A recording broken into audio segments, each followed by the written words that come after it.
Headline, your loans, student loans, are not going to be forgiven, okay?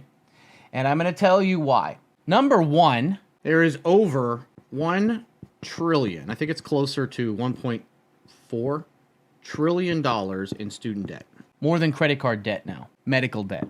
Consumer debt is something like $23 trillion right now, right? Not even corporate debt. 1.7 trillion, thank you. Now, a lot of people during this student loan interest-free time stopped paying their student loans, right? Why pay it? You don't have to pay it. You're not going to get hit with interest payments. Use that money for something else. And one thing that I was very adamant of, and I still am, is utilize this point to hit your principal. A lot of people are saying, well, Stocky, I only have $47,000 left, or I only have $11,000 left. And if Biden forgives only $10,000 of it, then why would I make a payment?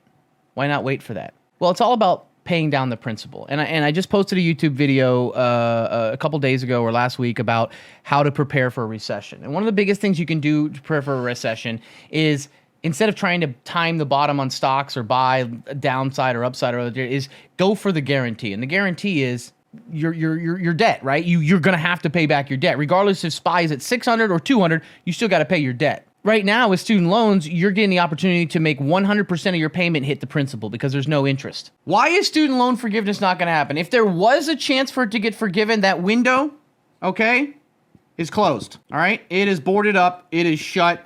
It is gone. I'm sorry. The window happened last year when there was enough free-flowing money and enough, printing going on to be able to somewhat dampen the blow. They have forgiven some because obviously you have to keep your campaign promises, right? You have to keep your campaign promises. And the campaign promise was student loan forgiveness. And they have. Technically, they've forgiven 0.0001% of it. But that's to people with disabilities or people that were scammed at like University of Phoenix and online universities. So technically, the campaign promise was kept in place. Now, there were other promises of 50,000 and 10,000, whatever. The reason that this can't happen, not only, as we've been watching, are we 30 trillion in debt, right? Forget all that for a second. Inflation is over 8% year over year, but GDP just went backwards. The Fed has to make a decision. And right now, there's no soft landing, there's no transitory, there's none of that. Okay, they're going to retire the word soft landing the same way they retired the word transitory. GDP is reversing. What is a recession? 2 quarters of GDP reversal. We got one. Inflation's out of control. The Federal Reserve has 2 options on the table. Soft landing is not happening. You're either going for recession or stagflation. Now, I know you guys are going to be like, but Stocky, that's not a matter of fact. I know. There's always a chance of something else. Recession or stagflation. Now, let me tell you something right now. Historically speaking, this is better than this. Saki, you've gone over this a million times. What the hell does this have to do with student loans? Okay. Where the fuck are you going to come up with that money right now? If you forgive 10% of this, that's $170 billion. First of all, that's at interest. So you lose that plus the potential interest. You owe that money to the Federal Reserve and to bondholders as is. The bond market's already fucking destroyed. Treasuries are all over the place too. Then you have to take into account private loans, any interest on them as well. You can't forgive this right now. I mean, sure, technically speaking, money is just a made up, ones and zeros. So you could, but when GDP is going backwards, inflation's at all-time high, and interest rates are going up, they're not gonna, there's no way in hell they're gonna do that. You could pay it off from the 1%. All right, if you tax the 0.1%, and this isn't a politics of should we or should we not. I'm just going to give you the numbers. If you tax the 0.1% at 100%, you'd come up with about 1.5 trillion. If you were able to get their offshore money, estates, businesses, and tax that 100%, you might get to 2.1 trillion. Maybe. I'm talking like far-fledged. But obviously, this isn't every year because they've got no money to make more money with, so this is a one-time hit. You could then use that money to clean out student debt, but now you have no economy moving forward.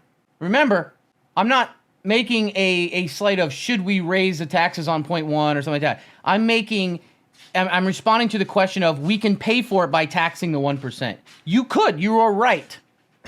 But you would have to tax them 100% and you would only get a one-time interjection. The problem is then what happens with the 1.5 trillion for Medicare, the 1.2 trillion for credit card debt, the 1.1 trillion in mortgage debt. I mean, I could go on and on and on. So there is solutions to taxing people more if theoretically speaking, you took that money and that money went exactly where it's supposed to go and not where most tax money goes, which is just, we won't get into that conversation. So yes, you could interject more money into the economy by taxing rich people, especially on non-business income, right? Like capital gains or estate taxes on bigger stuff. Yes. There's an argument there. I'm not denying that you can't get more money and feed the economy, but then you'd also have to get that money and make sure it's allocated correctly. But forget that. I'm saying that we're too far gone for that, right? You can make dents in it. I'm not that guy sitting here saying, well, you can't fix the problem, so don't do anything at all. No, that's not me, and don't try and fucking take me out of context here, okay? I already can see, the people saying, oh, okay, Stocky, so you're that guy. Well, if you can't fix it all, you might as well not do anything to try. Not what I'm saying. Literally talking about one-to-one on the money here, okay? All right? $30 trillion in debt, and we go another $5 trillion every year right now. Well, the book value would say 1.9 trillion, but whatever. So that's what I'm getting at, is that there is going to be no student loan forgiveness. It's just not going to happen. And it's not to shit on anyone's parade. It's just to let you know, for those of you guys who have had the opportunity for a year or two to pay off your principal without interest and have decided not to because you're waiting on the decision, hey, maybe it happens. I don't know. I can't see the future. Chances are very low. So you might want to start attacking that principal now, because if we go into a recession and God forbid you lose your job, take a pay cut, interest on loans come back, that's still shit you have to pay off. You think they care about your financial status? You think they care about bills you have to pay? Family members? No. Stock market don't give a fuck about you either. But the stock market might go up 20%, it might go down 20%. There's no guarantee. That debt's a guarantee. And when that interest rate comes back and you haven't attacked that principal and you lose your job or you've lost your money in the market, because someone out there, and see, this is why I'm never an I told you so guy, because anything can happen. But I'm going to do it right now. Remember last year when the market was flying and we said, do the 50-50? Instead of putting all your money in the market while it's on fire, split it. Put 50 towards your loans, whether it's your mortgage or student loan, and 50% towards equities, because we don't know what's going to happen if the market turns back. The people who did that have paid down their mortgage. All the while, home prices have continued to increase, meaning their equity has skyrocketed, their debt has gone down. And the money they put in the market, they're either even at or down on. And you might say to yourself, well, yeah, Stocky, but what if the market kept going up? Well, guess what? Then that half would be going up, but they'd still be clearing the guarantee that they have. They're not going to forgive your debt. The only way your debt gets wiped out is if the American economy and the government default. And if they default, sure, your debt's gone, but so's everything else. Is it right? Is it wrong? I'm not here to be your moral character. I'm not here to tell you how to think. I'm not here to tell you what you should believe, who should pay for what, when, where, how. Okay? There's several other streamers that do that. They'll tell you how to think. I'm just here to give you the numbers and to just hit you with hard truths. Now, if you ask me, well, Stocky, playing devil's advocate, do you think we could fund this by doing this? Sure, I could give you a hypothetical, but I'm not going to tell you how to think. What if we've missed the boat on paying off loans? What do we do? Well, remember last year we were screaming about, while interest rates were low, going out and taking a consolidation loan to get your debt under control. Interest rate versus APR. And this is what ends up killing a lot of you guys, especially when you carry a balance.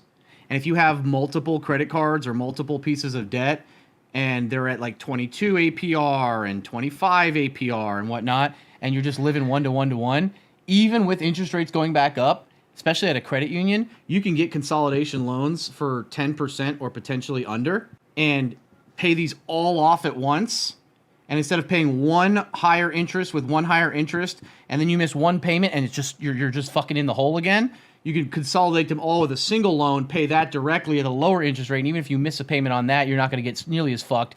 You're not as underwater, and you can pay that down directly a little bit better, especially if you've somehow kept somewhat of a credit rate, a decent credit score. But yeah, that's kind of how you do it with that. And you could do that with student loan rates. I'm just saying there's options. That's why I like the idea of going to a credit union and getting a consolidation loan. Back to credit cards, this is why it's so important.